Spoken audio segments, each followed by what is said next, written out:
ஜமாத் இஸ்லாமி அப்படிங்கிறது படித்தவர்கள் மட்டத்துல ஒரு கவர்ச்சியான இடம் பிடிச்ச அமைப்பு. பேர்ல தான் அதுல இஸ்லாமின்னு இருக்கே தவிர அதுக்கும் இஸ்லாத்துக்கு இருக்கிற சம்பந்தம் அது தனி ஜமாத்து தான். அவங்க தனிப்பட்ட கருத்து வச்சிருக்காங்க. அவங்களுக்கு எந்த ஹதீஸ் நல்லதுன்னு படுதோ அந்த ஹதீஸை ஏத்துக்குவாங்க. ரொம்ப தெளிவு. நீங்க யோசிக்க வேண்டாம்.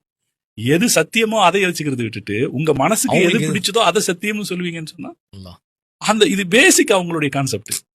நீங்க உள்ளுக்குள்ள இருக்கிற விஷயம் எல்லாம் இப்போ ரெண்டாவது. அவங்களுடைய பேசிக் கான்செப்ட் அவங்களுக்கு வெளி உலகத்துல படபடமாக ஆடம்பரமா காட்டுறதுக்கு எது தேவையோ அது எல்லாம் இஸ்லாம்ங்கிற பேர்ல செஞ்சுக்குவாங்க. அதுக்கு தான் அவங்க பேரை எப்படி வச்சிருக்காங்க. எங்க அஜர்தா தான் சொல்லுவாரு, நீ உன்னோட அளவுக்கு நீ நடந்துக்கன்னு சொல்லுவாங்க. இவங்க என்ன செய்யறதுன்னா அவங்களுடைய அந்த பிரச்சார உத்தி அவங்கள்ட்ட இருக்கிற நளினமான உத்திக்கு இதாகி, இன்னொன்னு என்னன்னா சமூகத்துல மக்கள் ஒரு சாரார்ட்ட ஆலிம்சாவுக்கு கட்டுப்பட வேண்டாம் அப்படிங்கறத ஒரு நாகரிகமாக அது ஒரு சிறந்த அறிவார்த்தமானு நினைக்கிறாங்க பல பேர்.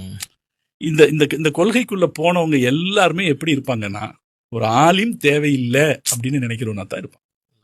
ஒரு ஆலிம்சாவுக்கு கீழே ஏன் நம்ம போகணும், அவர்கிட்ட இருந்து என்ன நம்ம தீன கத்துக்கிறது, நம்மளே நேரடியா கத்துன்னு நினைச்சு போறோம் தான் அப்படின்னு போறோம் தான் இந்த வகையில போய் சேர்ந்தவன். இது இவங்களை பத்தி நம்ம பெருசா பேசிக்கிறது சொல்லணும் மக்களுக்கு. அந்த பேரை பார்த்து ஏமாந்துடாதப்பா. பேரை பார்த்து ஜமாத் இஸ்லாமிங்கிற பேரை பார்த்து நீ ஏமாந்துடாத. அது இஸ்லாம்ங்கிறது பேர்ல தான் இருக்கு.